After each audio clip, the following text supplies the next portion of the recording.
आपकी बुद्धि अपने आप खुलती चली जाएगी। अष्टावक्र ने वो शब्द कह रखे, जनक को वो शब्द कह रखे कि एक बार को सुनते अष्टावक्र जनक जैसा राजा एकदम जाग गया था। लेकिन जो है उसका व्याख्यान हमारे है ही नहीं, क्योंकि उसकी शब्द एक शब्द है इतना गहरा है, इतना गंभीर है कि वो घुमा के रख दे। और कहीं पे सोने के ऊपर ही तो थी, उसे सपना दिखा राजा जनक को, सपने में वो फकीर हो गया, यानी राज हटा दिया उसे, और वो धक्के खाता हुआ चल दिया बनों में सपने में। और जो बड़ा विद्वान था, वैसे जो है कह बुद्धिजीवी था, बहुत बड़े बड़े ऋषि मुनि उसके यहाँ से सत्संग कर रहे थे, शास्त्रार्थ भी रोज हुआ रहा था किसी न किसी बात पे। उसे सपना दिख रहा, वो तो फकीर हो गया, भूख लगी आई, और वो फिर जो है भिक्षा मांगता, उसे कहीं भिक्षा नहीं मिली। एक के यहाँ भंडारा चल रहा, वो वहाँ पहुंचा, भाई मुझे भूख लग रही, कई दिन का भूखा, कह रहा भाई हमारे यहाँ तो सब खत्म हो जाए, अन्न बच रहा, चावल बच रहे, ये ले जा कच्चे चावल है। उन्हें लेकर कच्चे चावलों को चल दिया। उन्हें सोचा नहर के दौरे कहीं पानी के दौरे बैठ कर खाइए। उन्हें जो नदी के दौरे बैठ कर जो मारा पंखा, और सोचा तो पानी पिए, वो जो हाथ करे सुपने में, उसका दिखा नाकू है मगरमच्छ लिकड़ के जो उसके मुंह बाग आया, उससे तो किल की मार के आँख खुल गई, वो गिर गया अपने तखत पे, जिस सिंहासन पे जिस पलंग पे वो सो लग रहा था उससे तड़े गिर गया। उन्हें सोचा यू क्या है, सच ही है कि वो है, यानी मैं तड़े गिर गया एक सुपने से, क्या यू सच है? अगर ये सच हो गया मामला खराब हो जाएगा, तो राजकाजी नहीं रहेगा, तो पता नहीं सच ही हुआ है कि हुआ है। उसने इस बात को जिस से बड़े बड़े ऋषि मुनि थे सब पकड़ लिए, बस मेरे इस प्रश्न का जवाब दो, जो नहीं देगा उसे जेल में बंद। बड़े बड़े ऋषि लोग इसकी जेल में जा लिए। अब अष्टावक्र का जो बाप था वो भी जेल में जा लिया, वो 10-12 साल का बच्चे था सारा। उसकी माँ सांझ के टाइम रोटी बनाने लग रही अष्टावक्र की, वो अरवा रो लग रही। वो कह रहा माता जी क्या बात, हमारे यहाँ तो ये संस्कार नहीं है कि रोते हुए खुद भोजन बनाओ।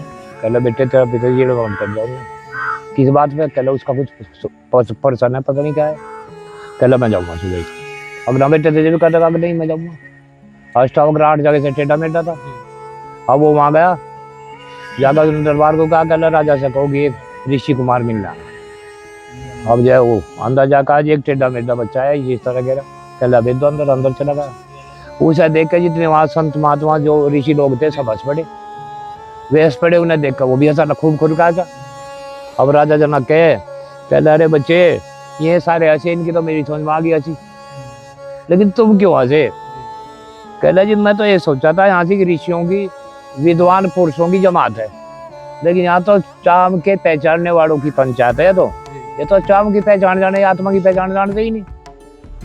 राजा जनक एकदम उन्होंने सोचा बेला यू तो कुछ और ही बोल गया, या तो यही नहीं क्या यू ही शरीर जो है सब कुछ है, इसके अंदर का ज्ञान कुछ होता ही नहीं।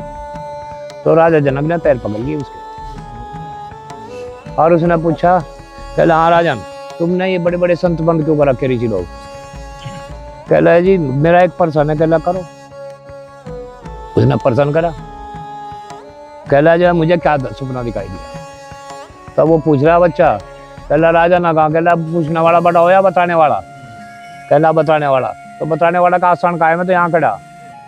राजा जनक खड़ा हो गया, कहला यहाँ मेरे सिंहासन पर। वो उसके जाकर सिंहासन पर बैठ गया।